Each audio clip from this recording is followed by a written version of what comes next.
రే ఈ నెలాడు బండి కిస్తీ కట్లా, బండి తీసుకొచ్చేయండి. ఏమయ్యా రాజేంద్ర, ఏంటి ఇలా వచ్చో? మా చిన్నమ్మాయికి పెళ్లి పెట్టుకున్నానండి.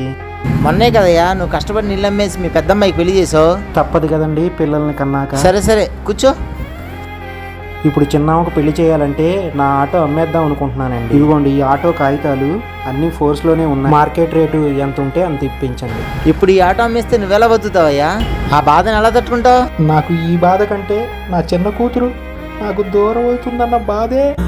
మదిలో ఎంతో దిగులే ఉన్నా. ఏ రాజేంద్ర, బాధపడకు. బండి ఇక్కడ పెట్టేసి రేపు ఉదయాన్నే వచ్చి డబ్బులు తీసుకెళ్ళి. ఏయ్ ఓ బండి వచ్చింది, మార్కెట్ రేటు 2 లక్షలు ఉంది. 1.5 లక్షలు ఇక్కడ పెడుతున్నాను. రేపు ఉదయం నేను ఆఫీస్కి రాను, ఆయనకి ఇచ్చేయి, తీసుకెళ్ళిపోతాడు. వెలుగు చీకటిలో నా తోడై నిలిచి నాన్న